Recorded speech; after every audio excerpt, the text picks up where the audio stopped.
I did. We are live. Hello, hello. Hi. Welcome. Here we are back doing our book club. So glad to have you with us. Please let us know you're here. Tell us in the chat where you're from. We are so excited to talk about this book today, aren't we, Mary? So excited. I've been looking forward to this for a while. Well, we picked this book a few months ago, so we've known for months that we were going to talk about this, and I've been looking forward to it ever since. Mm-hmm. But the closer we get to it, the more we love it. The more we've been rereading it and appreciating it, and very really much so loving the craft and the message in the book. So good. Yeah. So who's here? I know there's a bit of a delay, but let us know in the chat if you're here seeing us, hearing us, where you're watching from right now. We would love to say hello. Mm-hmm. Lena, are you here? My friend Lena was supposed to come. Hey, Karen. Hi, Karen. I've been to Scituate. I went to Scituate once with an ex-boyfriend. It was really charming. I've been to Boston. Got married in Boston. Scituate is not too far from Boston, I feel like. Hi, Fran. Hello, hello. Good to see you, Fran. Sue Ann is here, my friend from Gibson's. Hello, hello. Hi, from another Nashvilleian. Yeah, yay. Hey, Christina, good to see you. Hey, Sue Ann. Hey, Britt. Good to see folks. Hi, Julie. Lots of snowy, chilly Kansas City. Yes. For sure. I'm glad everybody here has power and is able to actually get on the internet. So that seems like a good sign. If you're here, we're doing better than a lot of people are right now. So that is good to see. Cool. Well, should we start with our icebreaker questions, Nicole? Yeah, perfect language. Icebreaker questions for a snowy in many places kind of day. Yeah, exactly. It's very fitting. Wow, 35 years, Carol. I just saw that number. That's really record setting. That's crazy. Okay, one of my favorite icebreakers, which some of you, if you know me, you know I like to do this one, is because it just cheers everybody up. Can you put into the chat just one positive thing? It can be small, it can be tiny, it can be that you had a nice lunch, but let's just hear one positive thing. Nicole, do you have a positive thing? It is almost the weekend. I have so many things to look forward to this weekend. I am unplugging, I am writing, I'm working on my stuff, my own writing. So I'm super excited. Yes, that's my one thing. How about you, Mary? That's so great. It's supposed to warm up tomorrow here in Nashville, which means the snow will melt, which I'm happy about because even though it's beautiful, we can't go anywhere because it's funny because, Nicole lives in a place where it's often cold and snowy. And so she knows how to deal with this weather. But yesterday she asked me if we had snow tires when I told her we were sliding when we tried to leave the house. And I had to Google snow tires. I didn't know it. I mean, I had heard of them before, but we definitely don't have them, which is probably why we slid backwards down the hill. So it'll be nice when the snow melts because we can actually maybe get out and get some groceries. Okay, I'm seeing positive things in the chat.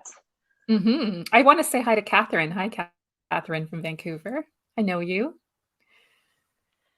Three small but delicious oat milks. You and I both went straight to that one. I love it. That's a perfect one. Soccer with a puppy in the snow sounds lovely. I love your positive spin, Carol, that you haven't had to go anywhere, even the mailbox on Saturday. That's such a positive spin. Chatting about books, connecting with distant friends. Snow tires are a positive thing. They're great when you need them. I love there's coffee, cappuccino, super, feeding birds. That's why I love this question. This makes me so happy. Okay, next question. What is something you're looking forward to when the weather gets warmer? I know everybody here isn't experiencing cold weather, but many of us are. So let's just share something specific that we're looking forward to. Nicole, do you have something? Warmer weather. I'm hoping there's just more things to do when it warms up. I'm looking forward to tennis and just more outdoor activities with my family. We are locked in. a little bit, not Yeah. so much to do. So I'm just looking forward to, just more fun outside in the sun. How about you, Yeah. Mary? Same. I mean, my son is 2, almost 3, and so he had right before it got cold, he had gotten really into flying kites, which was really Mm. fun because I don't remember flying kites much as a kid, and it's really fun. Even as an adult, it's really fun to fly a kite. Or it's So really I'm not. It depends. it depends, right? It Stressful depends. or not. We've kind of had the perfect amount of wind where it's fun and not stressful, and so I'm excited to do that again. I'm okay Mhm. looking at the chat. A non-slippery run. That does sound pretty dreamy. Everything will turn Mhm. green, getting to walk in the sunshine, sandals and bare feet, painted toenails, walking I outside, just yes, have to without say, 3 layers of clothing. I see Brit comment there about not having finished Untamed, but relating and crying. Mary and I were talking about it yesterday, and we're like, I think I might cry tomorrow if I read from it. It's just, I totally agree. Yeah, it's so powerful. We both cried talking about it, or at least I did. You said you might, but I'm not sure if you actually I was, did. I was teary. I was teary. Yeah. Okay, and last quick icebreaker, a little bit less of an icebreaker and more segueing into our actual topic of conversation. What are you working on right now? And like, don't spend a lot of time on it just because I don't want you to have to feel like you have to type a million things. But in a sentence or so, what is something that that you're working on? We're curious. Are people here Mhm. working on memoirs? Are you working on fiction? Are you working on something else? What are you working on, Nicole? I'm working on a series of essays, linked essays, and that's what I want to focus on this weekend. How about you, Mary? So I am was recently hired to write a blog about love, and Mm. it's become more specifically a blog about The Bachelor, which I am obsessed with, and so I am working on some of my first posts for that. That's kind of like a dream fun assignment. Okay, Mhm. let's see. So we have revision of a memoir, a YA novel, a memoir about a 180-degree turn in life at 50. Yes, I know about that one, Suyan. Great. Hi, Liz from Wisconsin. We got Julie's revising. Women's fiction, domestic noir novel. Oh, Jan, you're really close. Great. Historical fiction about a tough one and orphanage abuse in my home state. Wow, Melissa, that does sound intense, but really ambitious in a great way. And science fiction, Britt. Cool. Great. Well, we are really excited to talk about Untamed today and to hopefully pull some good craft, some cool craft moves that she's using that we can borrow, not steal. um, what do you think, Nicole? Should we just dive right in? I think we should dive right in and just say for anyone who's joining us for the first time, just that Mary and I started this because we wanted to connect with other writers who are just as passionate as we are about books and craft, and we want to learn to become better writers. And so we hope by having these conversations with other writers about great books that we can all learn together. So that's why we started Craft Talk Book Club, and we're so glad you're here. Yep. We're going to dive into talking about craft, but just wanted to let you know that at the end of today, we're going to share our winner from our contest last month. And we're going to vote on next month's book. And we have an invitation for you to join us next week. So with that, I think I'll introduce Mary officially with her bio so you can get to know her a little better. Mary Adkins, my co-host and really dear friend, is the author of the novels When You Read This, which was an Indie Next Pick and Best Book of 2019 by Good Housekeeping, and Privilege, New York Post Best Book of the Week and Today.com Best Summer Read. Her novel Palm Beach will be out in August. Her books have been published in 13 countries, and her next novel, Palm Beach, will be published by HarperCollins in summer 2021. Her essays and reporting have appeared in the New York Times, The Atlantic, Slate, and more. She teaches storytelling for the Moth Worldwide and creative writing both online and in her hometown of Nashville. Thank you, Nicole. And I will read Nicole. So Nicole Breit is an award-winning essayist and poet and writing instructor based on Canada's Sunshine Coast. Her work is widely published in print and online journals, and her essay "An Atmospheric Pressure" was selected as a notable essay by the editors of Best American Essays 2017. She's the creator of Spark Your Story, a series of online programs for life writers that helps writers get experimental with structure and master the foundations of storycraft. And to kick us off here, just like we did in our last and first session, I want to start with a quote from Glennon Doyle about this book when she was being interviewed by Brené Brown. So Glennon says, "While Untamed feels wild, it is structured beyond belief. I wanted every single chapter or story in the first half to be how we're tamed. And then I wanted every story in the second half to answer each of those tamings and to show how we can undo each of the ways we're caged in the beginning." So with that, Nicole, I would love, would you kind of lead us in thinking about the structure of this book and how she uses structure and what we might, I don't know, want to take from that? I would love to do that. Talking about story form and structure, experimental storytelling is totally my jam. I love having conversations around this because story structure is so important to shaping a story. And in the case of this book, in delivering a message, the form, the structure, and the content really are working together to communicate the message effectively. So structure is about focus and shape. It guides our reading of the book.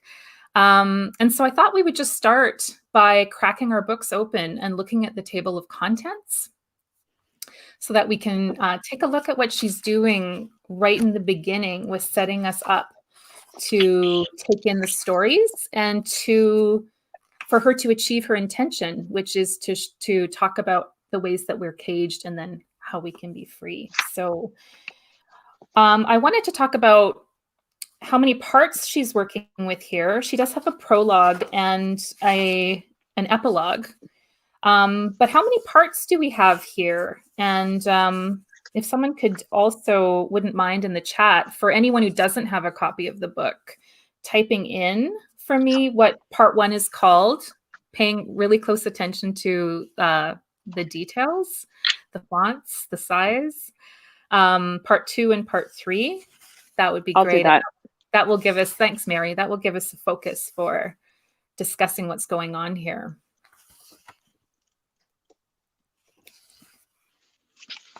Just give you a minute in the chat to catch up to my questions.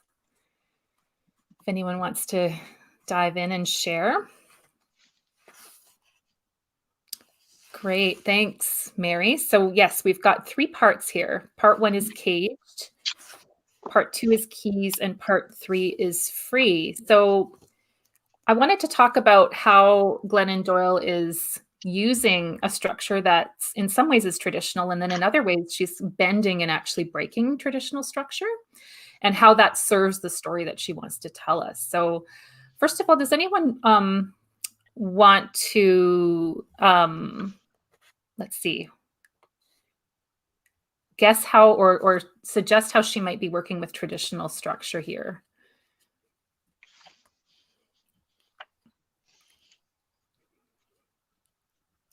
It's quiet in the chat. I think it was just that slight delay. Yeah, there's that lag we have to get used to. I'm also going to put that quote of hers in the chat because I think it's kind of neat to have as a reference. That's great. Thank you. So one of the traditional story structures that we're used to seeing, oh, thanks, Mary, is, yes, the 3-act structure is quite traditional.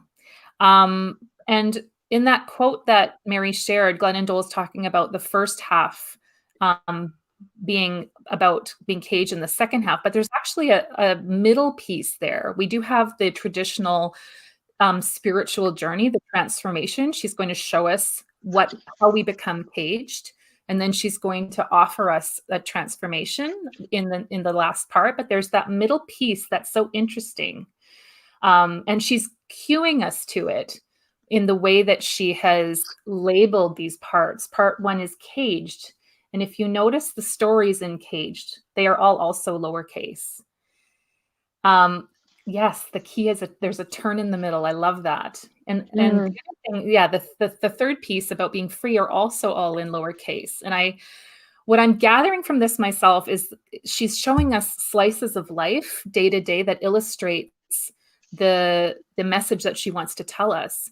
But then there's that middle piece, which are obviously really important. She's capitalized it, and she's capitalized the different stories in that section. So I wonder if anyone noticed that and what they think the importance of those keys is, and why they're just sort of in the middle for that turn. Very similar to thanks, Marian. Very similar to the AA story, how it was, what happened, how it is today. Right. What is the AA story? What is the AA story? Does that relate to, is that like an Alcoholics Anonymous? Is that AA? The way to transformation. Here's how you can do this too. Exactly. Those keys. Okay, it is Alcoholics Anonymous. Those keys are really big learning points. There's all kinds of little turning points in these stories that lead us toward an understanding of how we're all in this system, or this way that we're culturally programmed. And then there's little turning points through the second piece where she's showing us how to do this. But then there's these major keys to help us unlock the cage. I think it's the key to unlocking the cage. But what I also think is really interesting about this middle piece is that where in a traditional memoir would you normally get a big epiphany or a series of revelations coming? Would it be dead center in the middle or near the front? Or where would you normally have that happen in a traditional story arc? This is where she breaks the structure for us, does something really different. And just to show you spine-wise, like this middle part, this is keys. So it's like right there at the beginning, like pretty far. I can't get it in the chat. Yeah, it's definitely in the first third. Mm-hmm. So I think that's really cool. Normally you would see, exactly, Nora, you would normally have those big revelations or epiphanies near the end. But in order to serve this story and this urgent message that she wants to share with us, which is so evident in also the length of that last part, if you take a look back in your table of contents, the first section where she shows us how we become caged, I think it's about 11 stories. Free is about 5 times that. I think there's 50 stories in free. So to share the urgent, Mary and I were talking yesterday about the sense of urgency in this book and how she creates that as well with the way that she tells the story. She wants the emphasis to be on freeing ourselves and showing us, spending most of the book showing us the way to use the keys. She references those keys throughout the third part. So you need to have them. You need to have them as the middle piece or near the front so that you can really understand where she's going with the rest of the book. So I just thought that was really cool. And it always, when I observe how other writers are working with story structure and trying to break it and bend it, or just get it to serve the story that they're feeling called to tell, I always want to apply it to myself and see how, if I had a big story like this that I wanted to tell, could I use a format like this? How would I refine it? How would I use the structure and break traditional structure in order to more effectively tell the story? And I think she's done that so beautifully. She's found a way to tell her story. And from my research, it didn't happen right away. She didn't land on this structure immediately. I think she said in an interview, she was 100,000 words in, and then shared it with a reader who said, this isn't wild. This isn't the feeling that you're trying to get across. Like, think about it a different way. So that's how she landed on it. Yeah, I was just thinking, I'm sure it took bravery for her to write it in this way. I would think. It feels to me like it would take bravery to write, subvert it, like you said, like using the 3x structure, but also using a 3x structure, but subverting the 3x structure by putting the epiphanies near the beginning, and then Mhm. writing in such small slices, which I know you're also going to talk more about. But I can see how that would take bravery because it's not traditional, and I like that. I Mhm. like how it's in line with what she's writing about, you know? Mhm. Yeah, I think it takes courage in a couple of ways because we have a formula that works. We've seen memoirs that are selling and are out on the market often have a similar structure. So to subvert it, like you said, is to take a risk, but it does serve the story, and it is so powerfully done. And I love how it hopefully it will be kind of a template for other writers who want to try experimenting and doing things differently, to really create a work of art, which this book really is. Can I add also, I know yesterday when you and I were talking, there was one line, let me see if I can find it, that I flagged because I loved it so much. And it's this question, it's on my copy, it's on page 68. Mhm. It's when she's talking about the question that she asks people when they write to her asking for help, and she says to them, what is the truest, most beautiful story about your life you can imagine? Mm. Um, and I think that's it's such a powerful question. And as you were just talking about the structure of the book, Nicole, I was thinking of how the structure of the book also echoes that question, because she devotes most of the space in the book to the truest, most beautiful story, not Mhm. to the part leading up to that story, right? Mhm. Like you said, there were 50 something stories in Free, and not nearly as many in Caged. Mhm. So I think that's kind of cool. I love that, and I love that question, "What is true and beautiful?" And she does come back to that language again and again, those questions and those words, and it's one of the things I think that might even just unify this story, that is told in these slices, which I'm gonna talk about next. So one of the things that I really admire about this book is the scope of it. Like, it's really ambitious to try and talk about patriarchy and cultural programming and religious programming and all of the ways that we are shaped and put into this cage, and then show us a way out and do it in a way that is memoir, that is telling vulnerable personal stories about her life. And so, one of the ways that I think she manages this material, because there is a lot of ground to cover, um, if she had done it in a way that was like, let's start at the very beginning when I'm a baby and I was brought home in my pink blanket or whatever, and just tried to write it straight through in a linear way, how overwhelming that would be. And how she selectively chooses these small moments, these small stories that really effectively illustrate what's going on. And I one of my thoughts around this is that economy, like trying to just efficiently tell what she needs to tell and move forward in this way.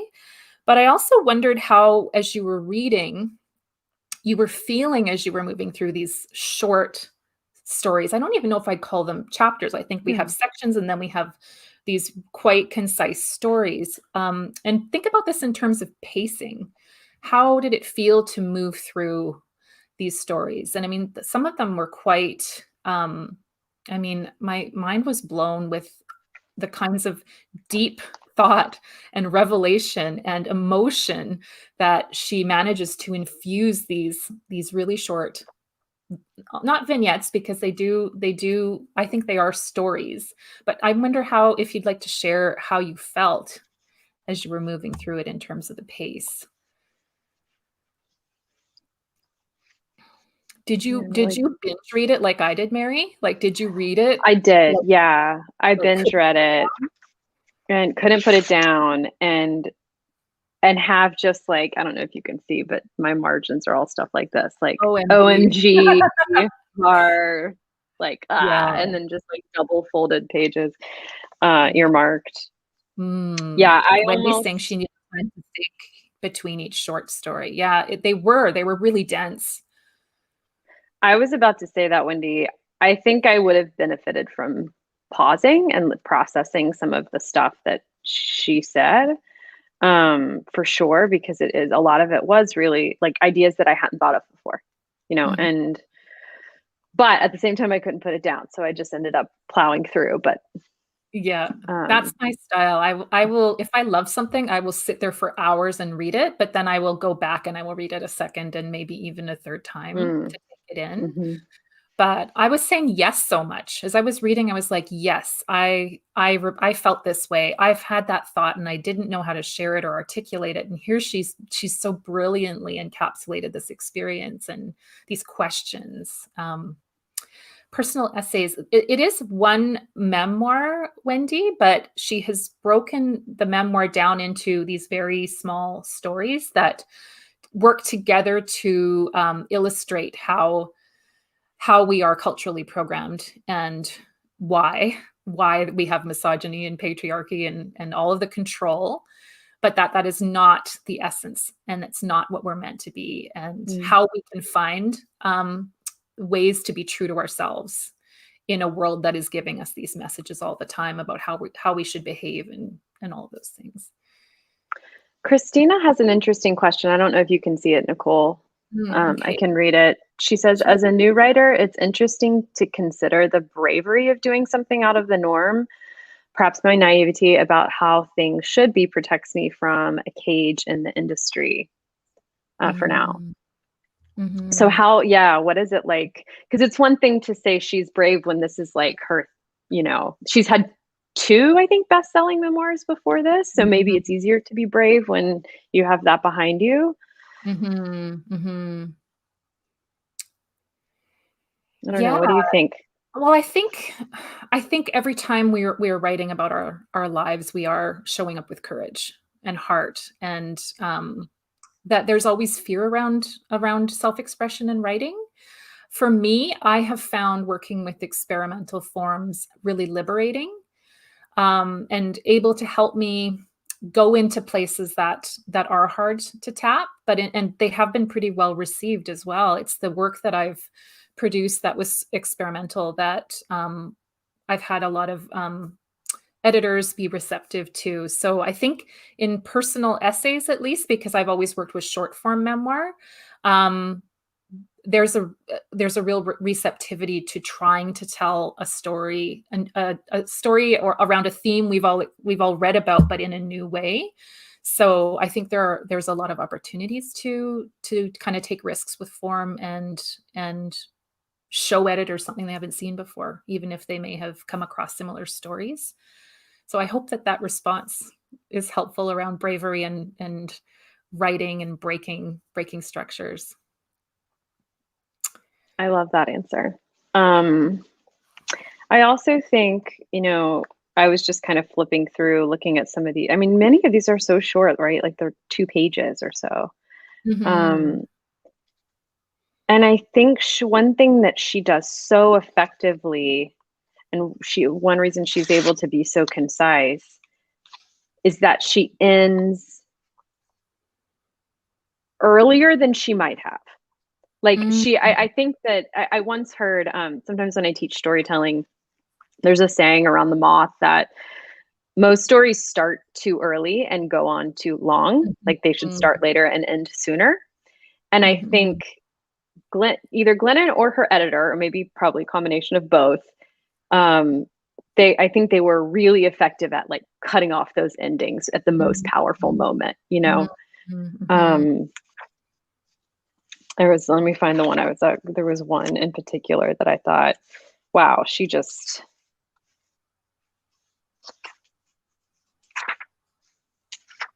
well, I mean, frankly, I feel like I could pick any of these. Absolutely. Um, yeah. Like every single chapter, I think, oh, she could have continued, but she didn't. Mhm.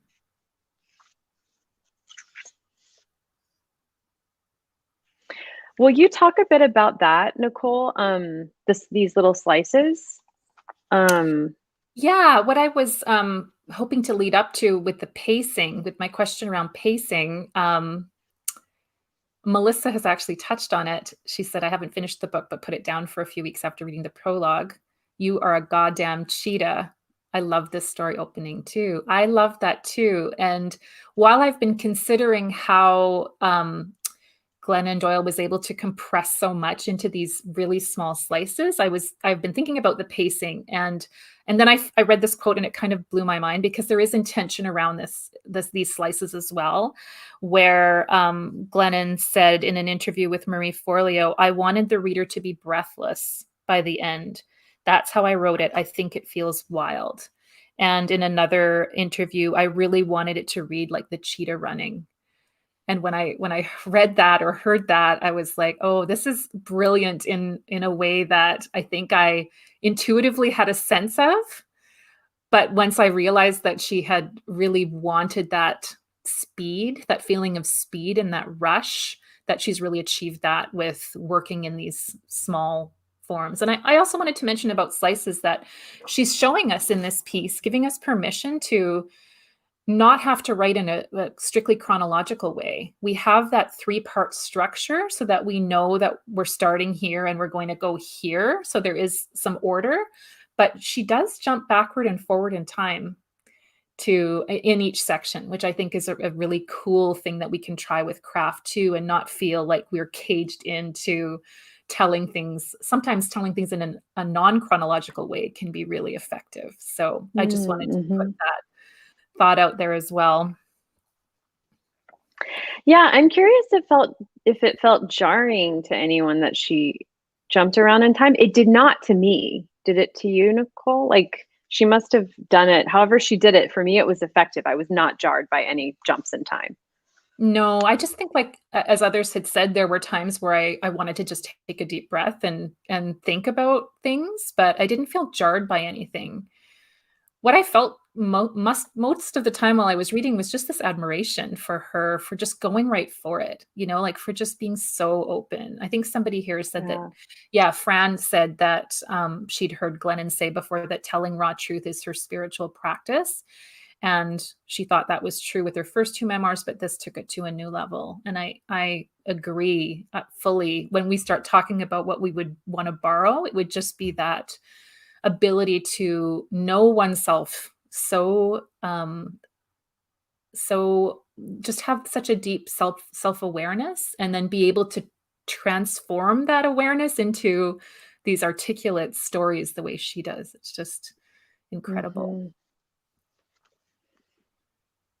Mm-hmm. Mm. Few interesting comments. Yeah, it feels like a hybrid between a memoir and a more traditional kind of prescriptive self-help book. But yeah, like she has a really clear take on the world, on what the cages are and how we break free of them. And she doesn't shy away, I think, from being explicit about that. Mhm. That's a great insight. I think I had that sort of at the back of my mind too, that it didn't feel exactly like a self-help book, but there definitely was that's part of her message. Her urgent message you know, is that type of intention for freeing ourselves and each other. There's also a question from Jan. Is there an increasing movement to short forms, even within novels? Thinking of The Push and All the Light We Cannot See with very short chapters. I've Any noticed thoughts this on that? too. I don't know how if it's going to overtake at any point lengthier works, but I've noticed that too in memoir as well. I think as readers, I think we're used to and getting increasingly comfortable with reading compressed. I think there's all kinds of reasons for that why we would want to read shorter types of works. But I have noticed that too. Yeah. I did find as I was like if, once I kind of realized what was happening and I would read a page and then flip and see like, oh, this is ending right here. It did create, I got chills when you said the quote about the breathlessness, Nicole, because I do think it did create a kind of immediacy. Like I really need to pay attention because there's only one more paragraph. So it must be an important Mhm. paragraph.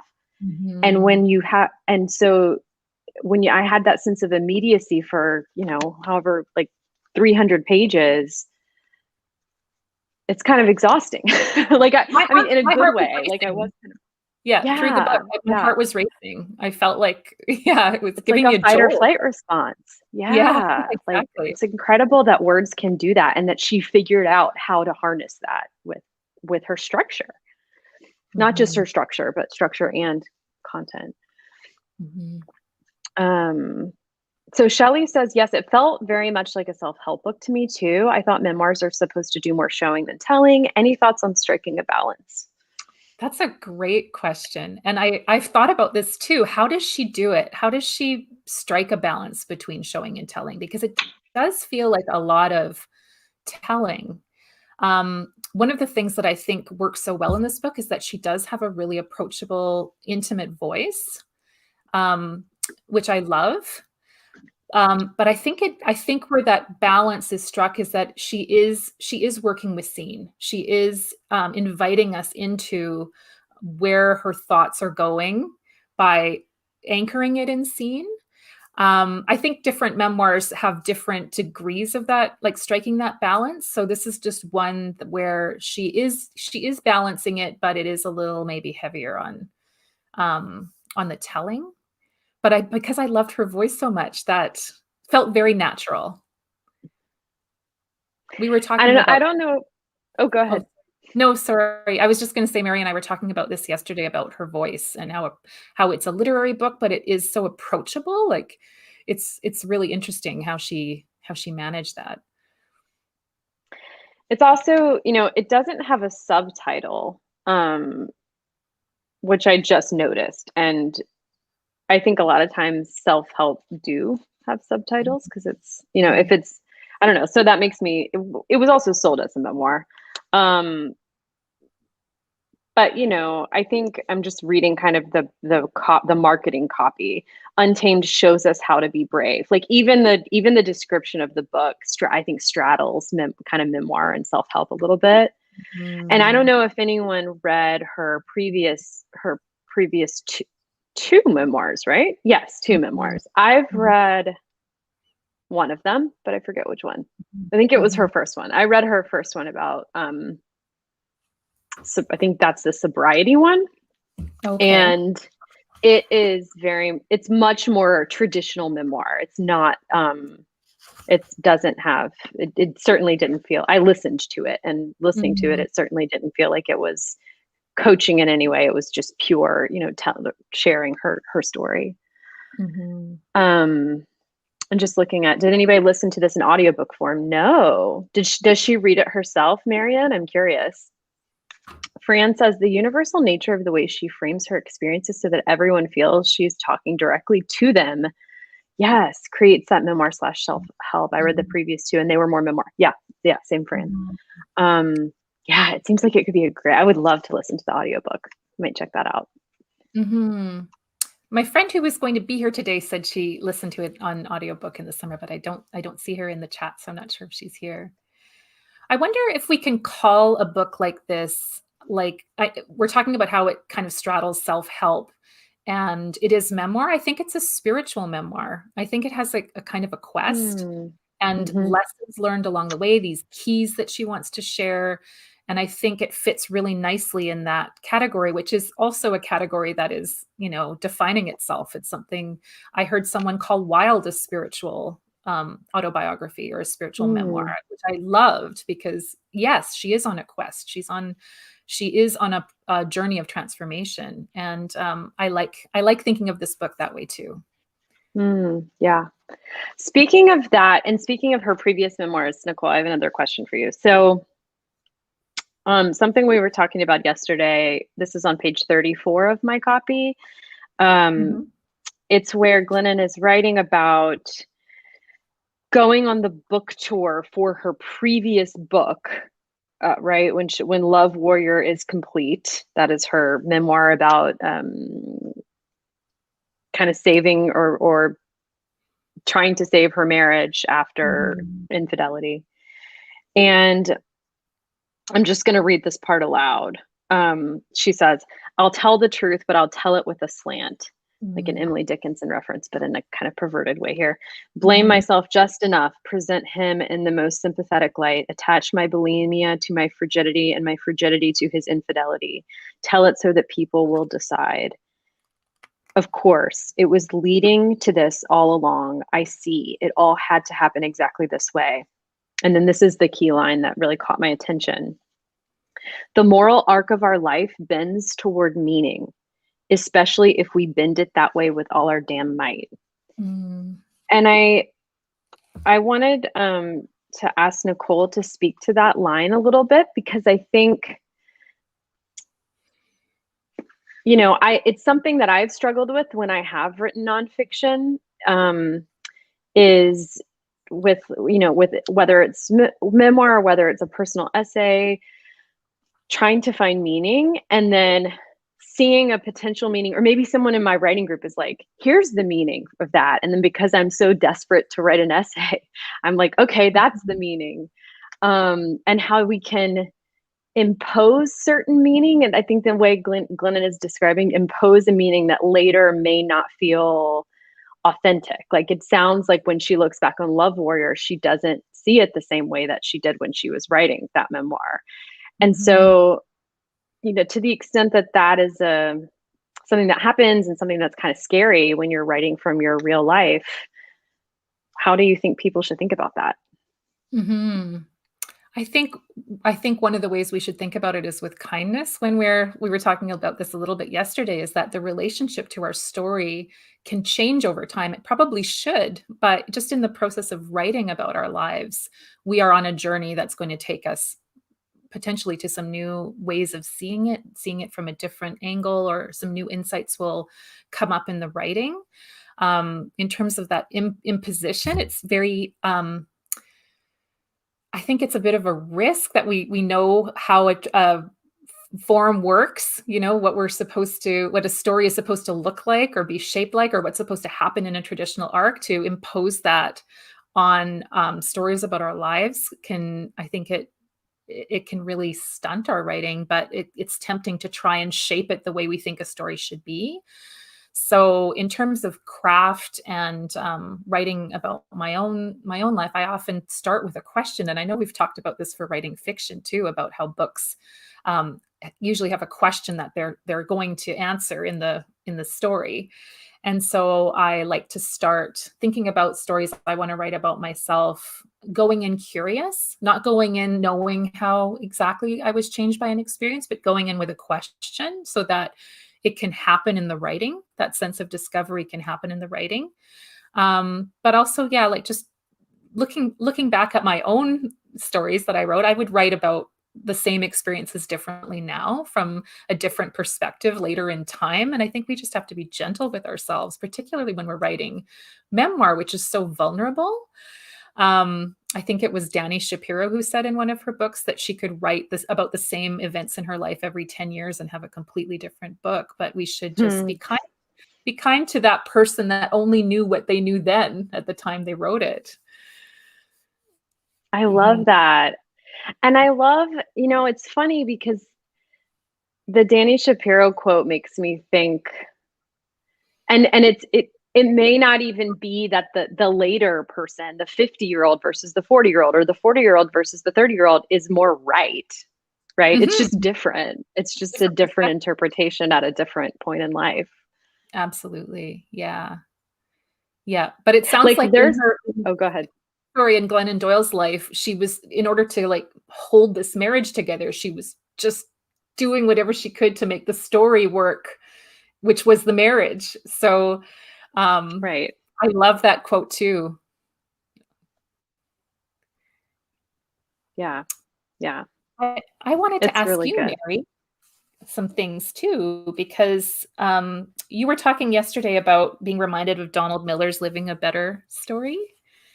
We were Yes. talking a little bit about that, and in relation to this book, I wonder if you want to tell us what a few things more that you love about this book, and then we'll get people talking about their favorite quotes and what they want to borrow. Yeah, let's what in a moment we're going to ask you to share your favorite quotes if you want to start typing. I loved that line that I read earlier about what is the most, let me find it again. What is the truest, most beautiful story about your life that you can imagine? And it reminded me, I mentioned to Nicole that Donald Miller has a book I always forget the title of because it's really long. It's something like 1,000 miles in a million years, or 1,000,000 miles in 1,000 years, something with miles and years and big numbers. But it's about living a better story in order to write a better story. And that really reminded me of that. And I think, she's not just all talk either, because she really, I think so much of this is Glennon learning not to shy away from pain and not to try to shelter her kids from pain. Here's the part where I cried yesterday. I'm going to read you my favorite lines. My favorite lines were on page 155. I mean, I had so many favorites, but one of my favorite sections was new memo. Here is your baby. Love her at home, at the polls, in the streets. Let everything happen to her. Be near.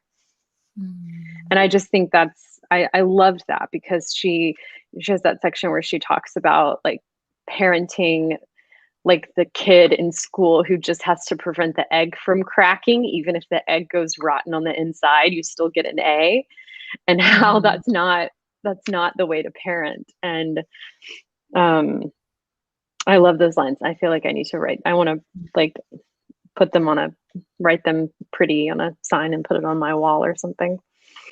How many t-shirts could we print, Mary, with quotes from All of Craft Talks Book Club is just stuff with quotes from this one book on it. Yeah.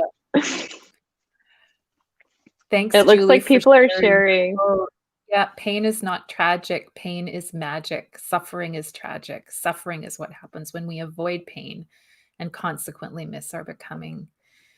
Miss our becoming. What a phrase. I love that phrase. And Fran says, we're like snow globes. We keep ourselves shaken up because there are dragons in our center. Yes. And I loved that. I mean, that's a good example of that one, of her straddling of the self-help memoir, because like I had such a vivid image of her as a child, aware of that snow globe with the red dragon across her room and not wanting it to be in her view because it was freaking her out, and then getting out of bed to put it up really high so she couldn't see it. And then sneaking it down sometimes just to get the thrill of looking at the little red dragon. Yeah, that really seared, that particular one was seared on my memory. Nicole, did you have favorite line or lines? I did. I had a favorite. I was really moved by the whole section called Aches that comes in part 3. It's the first one where she talks about, being 10 years old and suddenly having this ache that becomes her constant interrupter.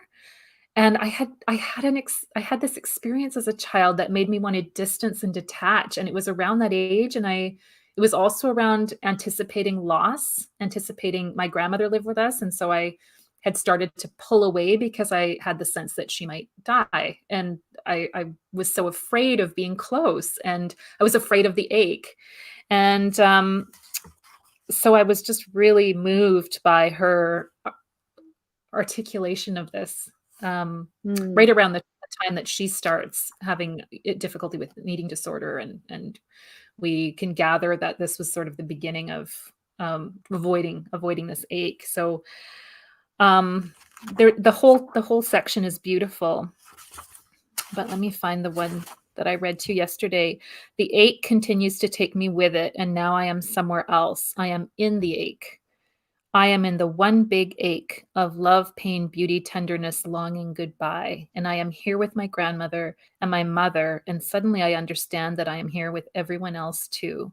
Somehow I am here with everyone who has ever lived and ever loved and ever lost. I could keep reading. It's a long paragraph, but I want to hear other writers in the ache. It reminds me, have you seen the show The Good Place? Oh, it's a favorite. Okay. We're rewatching it right now. We went through it twice. as well. And there's one moment in The Good Place when they're trying to explain to, what's his character's name? The demon. They're trying to, I don't remember his character, but his name. Is it Sean? He's kind of the boss demon? Yeah. Yeah, Sean. Okay. So they're trying to explain to Sean like what being human is like. And she says, I think it's Kristen Bell's character. She says, we're all aware all the time that we're going to die, and it makes us always a little bit sad. And I was like, when she said that, watching that show, I was like very moved. I think I had to pause it for a second because I was like, oh, she just really cut to the heart of what it feels like to be a human. And that's the ache. I think that's the ache. That's the ache. Yeah. And I see, Karen, your line, every time you're given a choice between disappointing someone else and disappointing yourself, your duty is to disappoint someone else. Such a hard one to unlearn, but so important. Yeah. So many good lines in this. Oh, great. We got a couple more here before we wrap up. Since I got sober, I've never been fine. Yes, I remember this one too. Not for a moment. I've been exhausted and terrified and angry. I've been overwhelmed and underwhelmed and debilitatingly depressed and anxious. But I've never been fine. And then if there's any secret you're missing, it's that doing it right is just really hard. I think it talks about the right kind of hard and the wrong kind of hard. Like when you're not true to yourself, you're doing the wrong kind of hard. Yeah. Nice. I had forgotten about that part. Cool. Well, should we segue? Because I want them to know our winner is, and I want to get to vote and do that fun stuff. Absolutely. So should we start with the contest winner, Mary? Let's do it. So we had everyone write a sentence. You were invited to write a sentence using the first sentence of Britt Bennett's Vanishing Half, and just filling in the blanks that we gave you. And I'm trying to find the book so I can read you the part that we were writing around. So people had to write around the following: the morning blank, and even now, many years later, everyone remembers the shock of blank. Okay, the morning blank, and even now, many years later, everyone remembers the shock of blank. So our winners, we were laughing. We loved reading through the submissions, and we were laughing pretty hard yesterday because we asked for a killer sentence, the word killer was just in everyone's mind because everyone wrote murder sentences. Except for like one or two people. Every single one was a bloody, brutal murder sentence. Even our winner was a murder, or a death. Excuse me, a death. But we did have one runner-up, Kat Daring. You are a runner-up, and here's Kat's sentence: the morning never came, pitch dark all day, and even now, many years later, everyone remembers the shock of something scientists, the clergy, and the town had no explanation for. So good. We loved your sentence, Kat. You were a runner-up. We loved everybody's sentences. If we're not reading your sentence, it's not because we didn't love it. But the winner is Claire Homer. Claire's sentence is: the morning that my husband died, and even now, many years later, everyone remembers the shock of the snow that had fallen overnight in Los Angeles, and his mistress, who turned up naked on the doorstep of our apartment, saying she'd come to claim her man and prove her love by going naked in the snow. I want it. That is a page turner. We loved it because we wanted to read it. We wanted to keep going. It was such a great visual. Compelling visual. There's so much richness in that sentence. The snow in LA, and then the death, and then the mistress. That's a lot for a killer opening sentence. It's amazing. Yeah. So Claire, if you're here, let us know, and we will be in touch with your gift card. And now I want us to vote on next month's book. So next month we're doing fiction because this month we did memoir. So next month we have two choices. All right. One of them is Nothing to See Here by Kevin Wilson. Nothing to See Here is the story of two children who catch on fire when they get mad. I kind of feel like that's all I should tell you. And it's a novel, and that's one of your options. The other option is Writers and Lovers by Lily King. This is the story of a 31-year-old writer who has recently lost her mother, and she is trying to make it in the world, with, just navigating the world as a person who wants to have a creative life. And I think she's also kind of falling in love with people or someone. There's love involved. I haven't read very much of it yet. So those are your options. And so I'm going to put a link in the chat right now. And I would love for you to just click over there, and it's a click of a button, vote for your pick, go to that type form. You may have to, I don't know if you can just click on it. I'm not sure how YouTube comments work. You may have to actually copy and paste that link, but go vote for which one you want to read. And we will send out an email tomorrow announcing which book we'll talk about next month of these two. And also what next month's writing contest will be, because we're still figuring that out, but it will be something. Great. Can I vote? Am I allowed to vote if I'm a co-host? Please. I know what your vote is, though. You've told me every time we've spoken. I honestly don't know what my vote is. I'm really excited about reading both of these books, so I'm hoping it's a tie and we can talk about two books at once or something. Either way, it's going to be great. So, Nicole, as we're wrapping up, will you, since you led our memoir discussion today, and I'm sure people would love to hear, would you share if they want to work with you more closely on their memoirs, where should they go?